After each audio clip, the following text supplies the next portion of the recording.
Hi, Debbie from SEO Cosmetics. Today we're going to be having a look at our spiral stirrer and we're going to be discussing the 3 V's, vessel, viscosity and volume, and why it matters when we're choosing which tool to use with our motor blocks. As we know, our 250p, 250F are recommended for mixing, homogenizing, stirring up to 4 litres, and of course that up to is important because up to is based on a low viscosity. However, the beautiful thing with our spiral stirrer is that you will be able to stir or mix your 4 litres of your medium to even your medium high viscosity products. So let's have a quick look.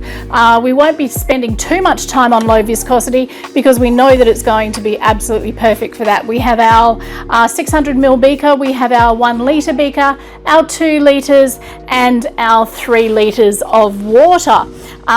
So I'm just going to have it on speed 1. We can see here absolutely no problem. I am not going to change the speed of this for any of these beakers. So we can see it's actually having no problem at all at speed 1 of low viscosity. As with all of the tools, you do have to pay attention to the shaft length because that will determine, of course, how high the vessel is that you will be able to use. So do pay attention to that as well. Where this comes into its own, however, is with the medium to medium higher viscosity, and you could actually use this tool if you were doing an emulsion or a serum that you couldn't use high shear for. You could actually use this tool pretty much for the entire process. So let's have a look at it in a higher viscosity. So now here we come to the test for the spiral stirrer. I have increased the viscosity across the three beakers that we have here, and I have taken away the 3 litre bowl. Of course, you will be able to understand how if you have a higher capacity or volume that you do want to mix, that you can actually use a wider diameter vessel in order to actually use the spiral stirrer for a larger capacity because it is a beast. Okay, so let's try it in our 600ml beaker. Now our 600ml beaker that had the viscosity increased by 0.5% xanthan gum, so it is like a serum-y kind of consistency or a shampoo kind of consistency. It's something that you could easily have in a pump bottle or pump jar, so it is a nice standard viscosity. At the 1%, it is quite thick. Would you be able to put it into a pump bottle or jar?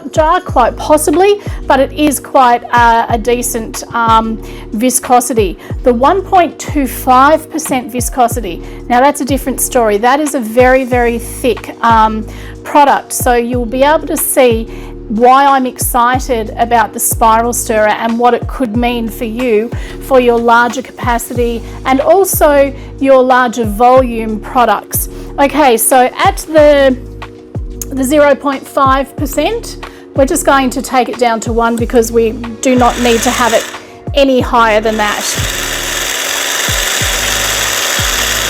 So that's nicely mixing all of that product. Would I use this in a 600ml at that kind of capacity, at that kind of viscosity of 0.5%? No, because it's actually overkill with this actual stirrer.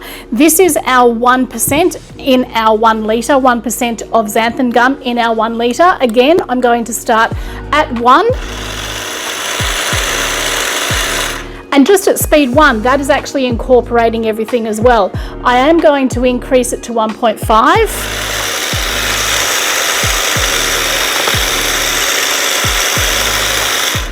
And that's incorporating beautifully, just at speed 1.5 in that 1 litre vessel. So for the consistency of, say, your lotion or your cream, not a problem with this, and you can actually increase the volume as well, keeping in mind, of course, the shaft length and the vessel that you are using. So here's the test for our spiral stirrer. This is the viscosity increased by 1.25% of xanthan gum. I am obviously going to start on speed 1.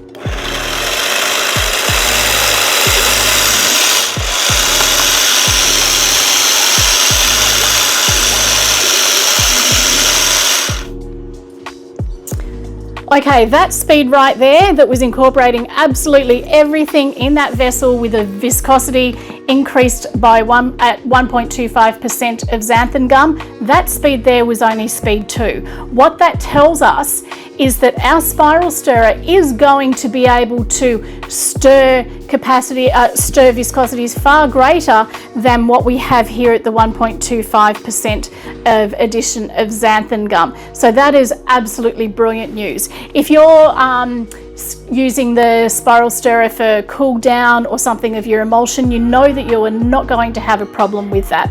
Obviously, as is the case with everything, you do have to be aware of the shaft length. So if you're mixing or stirring a greater volume than this, you will find that you will need to have a vessel that has a larger diameter. So rather than increasing the height, just increase the diameter, and then you will be able to absolutely use this to mix a much larger volume than you can with, say, our turbo agitator tool or perhaps even the anchor stirrer. So the spiral stirrer, I love it. If you have any questions at all, please let us know.